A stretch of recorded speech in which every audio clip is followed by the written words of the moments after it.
दोस्तों, आज हम एक ऐसी मूवी एक्सप्लेन करने जा रहे हैं जिसमें एक व्यक्ति एक ऐसे कमरे में फंस जाता है कि उस कमरे में ना तो कोई छत होती है और ना ही कोई दरवाजा होता है।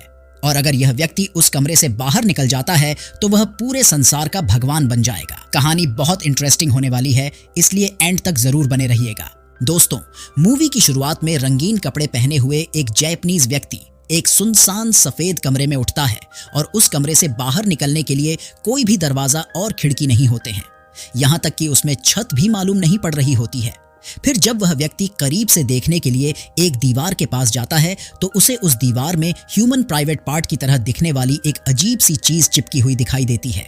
और फिर जैसे ही वह व्यक्ति उस चीज को 2 बार छूने के बाद उसकी नोक को दबाता है तो सैकड़ों बेबी एंजल्स दीवार से बाहर आ जाते हैं, लेकिन वह कुछ समय के लिए ही रुकते हैं और जिस तरह वह आए थे उसी तरह वापस भी चले जाते हैं। लेकिन उन सभी की भी प्राइवेट पार्ट की दिखने वाली आकृति दीवारों के बाहर ही रह जाती है। फिर एक अदृश्य आवाज इस चरण को सीखना का नाम देती है। फिर जिस उंगली से उसने प्राइवेट पार्ट को छुआ था वह उसे सूंघता है तो वह बदबू के मारे जोर जोर से चिल्लाने लगता है और जो भी उसके आसपास हो उसके मदद की भीख मांगता है, लेकिन इससे कोई भी फायदा नहीं होता है।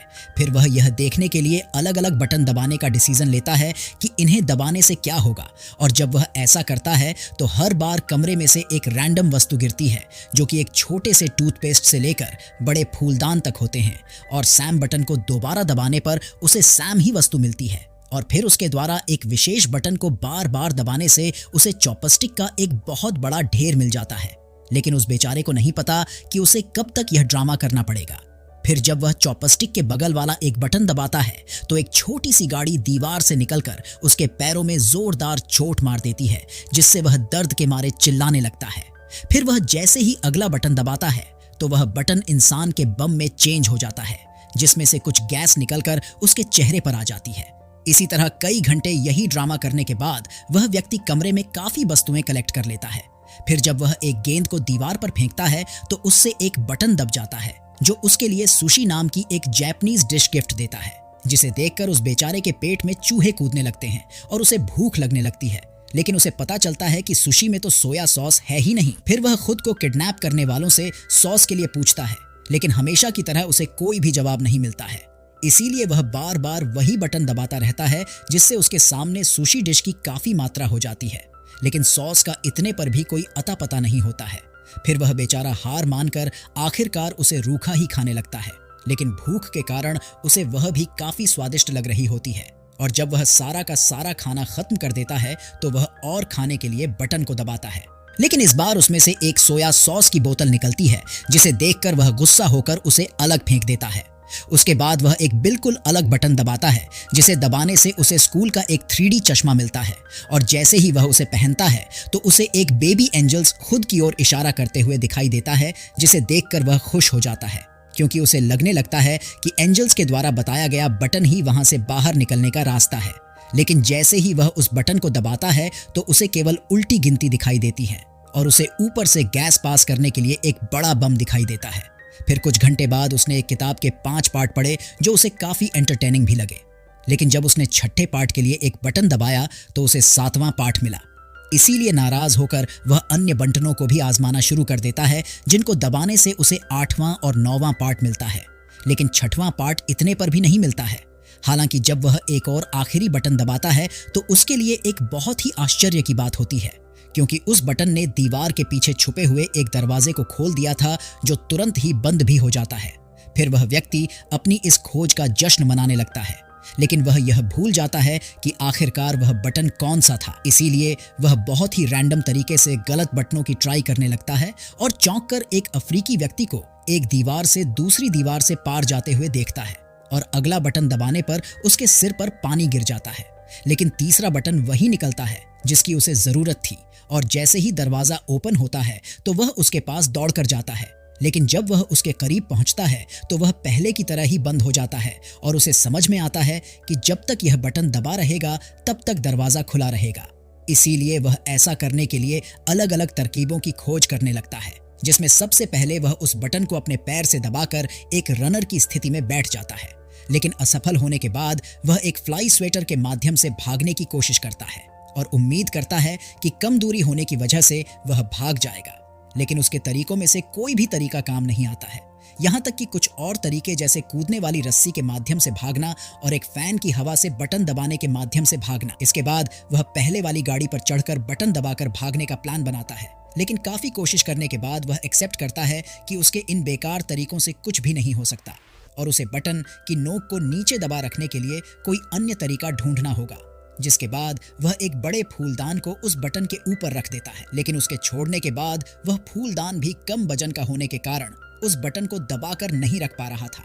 इसीलिए वह व्यक्ति इस निष्कर्ष पर पहुंचता है कि उसे फूलदान को भारी बनाने के लिए उसमें कुछ भरने की जरूरत है। इसीलिए वह पहले आजमाए हुए एक पानी वाले बटन को दबाता है, लेकिन जो पानी था वह केवल उसके ऊपर ही गिर रहा था, जिसकी वजह से पानी फूलदान में भरना काफी कठिन था।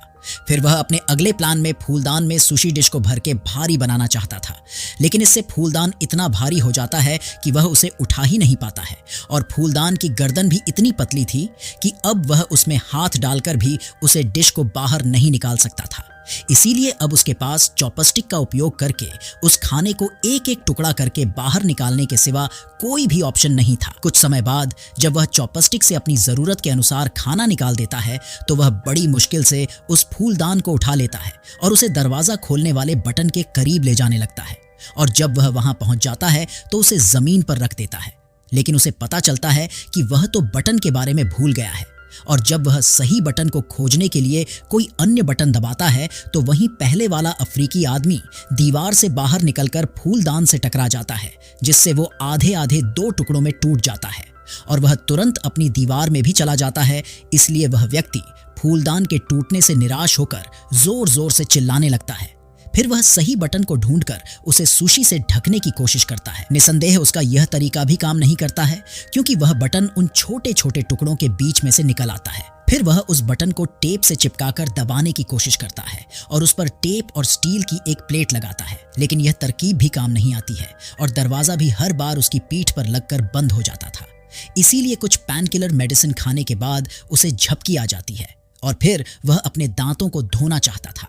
इसलिए वह पानी वाले बटन को दबाता है, लेकिन यह एक गलत बटन था, जिसकी वजह से छत से एक रस्सी गिरने का पता चलता है। इससे उसका मूड तुरंत बेहतर हो जाता है और उसे एक नया आइडिया आता है, जिससे वह उस दरवाजे को खोलकर रस्सी पर झूलते हुए दरवाजा बंद होने से पहले ही दूसरी पार हो जाता है।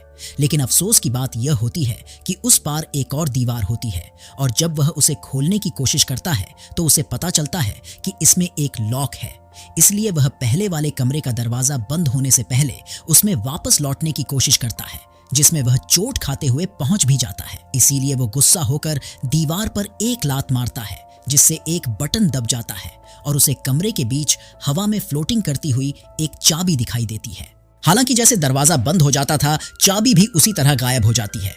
इसीलिए अब उस व्यक्ति को चाबी और दरवाजे को एक साथ खुला रखने के लिए कोई ना कोई तरकीब खोजनी होगी, लेकिन अब उसे चाबी वाला और दरवाजे वाला बटन दोबारा ढूंढना होगा, क्योंकि उन्हें वह भूल गया है। फिर वह यह अंदाजा लगाता है कि उसने पहले दीवार में लात मारी थी, तो उसकी लात लगभग कहाँ लगी होगी।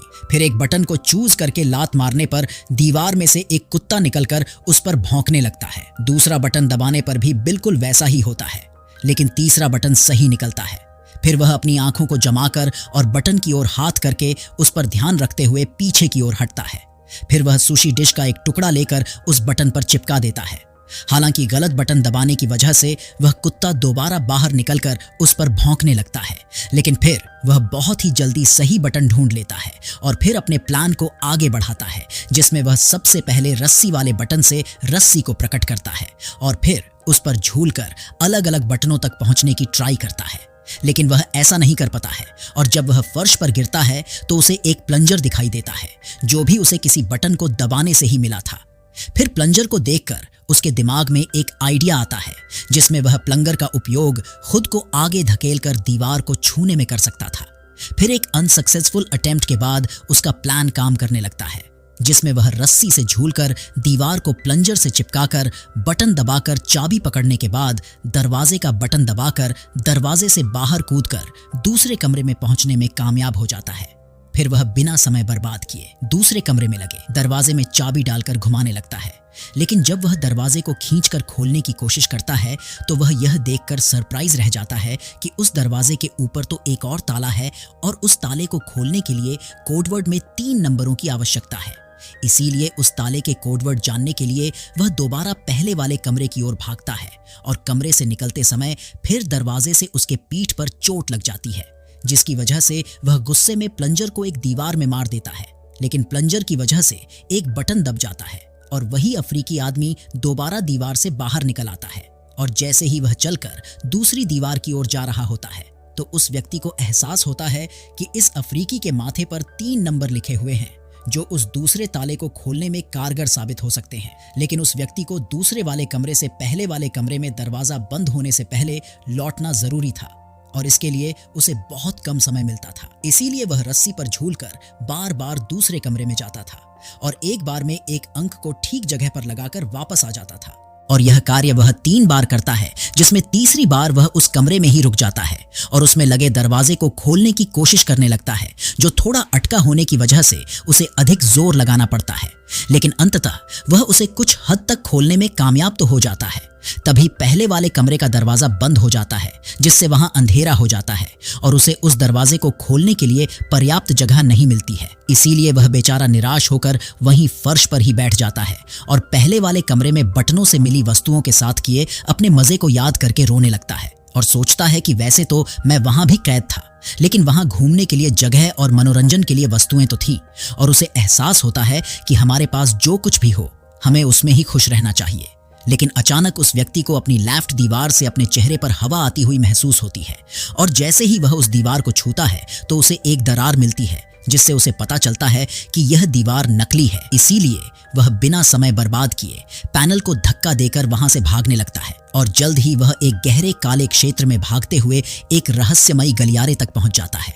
ऐसा महसूस होता है कि वह काफी समय से दौड़ रहा है और अंततः वह एक अंधेरे कमरे में पहुंच जाता है। लेकिन वहां उसके बाल लंबे हो जाते हैं और उसके कपड़ों का रंग भी फीका पड़ जाता है। यह कमरा भी पहले वाले कमरे की तरह सुनसान और खाली होता है और जिस दरवाजे से वो अंदर आया था वह दरवाजा भी बंद हो जाता है। लेकिन यहाँ पर बेबी एंजल्स की जगह बड़े एंजल्स होते हैं जो पहले की तरह ही गायब हो जाते हैं और अपने प्राइवेट पार्ट की तरह दिखने वाले बटनों को छोड़ जाते हैं। और एक जादुई आवाज इस चरण का नाम प्रैक्टिस देती है।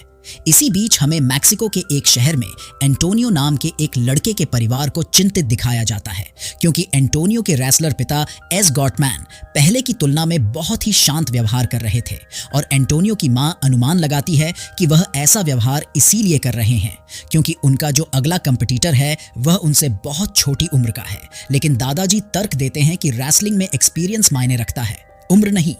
फिर हमें एस गॉटमैन को उसकी बहन करेन अपनी गाड़ी में बैठाकर रेसलिंग रिंग की ओर ले जाते हुए दिखाई जाती है ताकि एस गॉटमैन जल्दी से अपना काम कर सके, जिसमें कपड़े पहनना और वर्जिन से प्रार्थना करना शामिल था। इधर स्कूल में एस गॉटमैन पर दाव लगाने के लिए एंटोनिया के क्लासमेट्स उसका मजाक उड़ा रहे थे और वे उसके पिता को कमजोर और हारा हुआ व्यक्ति कह रहे थे। फिर जैसे जैसे मैच करीब आने वाला था तो एस गॉटमैन की बहन करेन अपनी गाड़ी उठाकर दादाजी और एंटोनियो को भी मैच देखने के लिए ले आती है। हालांकि वह वहां खुद नहीं रुकती है और इधर अंदर एंटोनियो और उसके दादाजी मैच शुरू होने से पहले कुछ आखिरी सीटें ढूंढ लेते हैं। फिर रिंग में फाइट करने वाली पहली टीम को दिखाया जाता है जिसका नाम नॉर्थन टफ 1 होता है, जिसमें सुपर डीमन और टकीला होते हैं।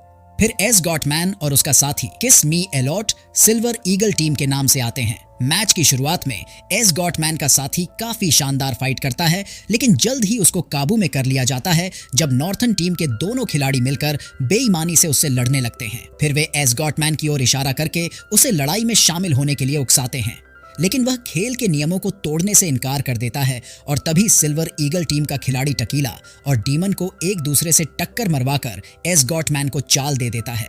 लेकिन वह दोनों जल्द ही एस गॉटमैन को भी काबू में कर लेते हैं। जैसे ही एस गॉटमैन का कंपटीटर उसको एक कुर्सी मारने वाला होता है, तभी कमरे में मौजूद हमारा मैन कैरेक्टर एक बटन दबा देता है जिससे जादुई रूप से एस गॉटमैन की गर्दन लंबी हो जाती है और वह अपने सिर के प्रहार से उन दोनों को जमीन पर गिरा देता है। लेकिन इधर नए कमरे में पहले कमरे की तरह कुछ भी नहीं होता है, जिससे वह व्यक्ति यह सोचने के लिए मजबूर होता है आखिरकार पहले वाले कमरे की तरह कुछ हुआ क्यों नहीं। इसीलिए वह बार बार उसी बटन को दबाने लगता है जिसके जादू से S Gottmann silver eagle team के अपने साथी और रेफरी और एंटोनियो को और यहाँ तक कि रेसलिंग वैल को भी बार बार जाने लगता है और इधर कमरे में कोई रिजल्ट ना आने की वजह से वह आदमी अलग अलग बटनों को आजमाना शुरू कर देता है, जिसके जादू की वजह से लॉस एंजल्स में एक म्यूजिक प्रोग्राम के दौरान एक बैंड सिंगर अपने दर्शकों के ऊपर आग उगलने लगता है। दूसरे बटन से एक रूसी जादूगर की जादू का खुलासा हो जाता है, जिसमें वह एक लड़की को गायब कर रहा था। तीसरे बटन से एक चीनी आदमी अपने ही कुत्तों पर भौंकने लगता है। फिर वह बेचारा बटन दबा दबा कर हार मानने वाला ही होता है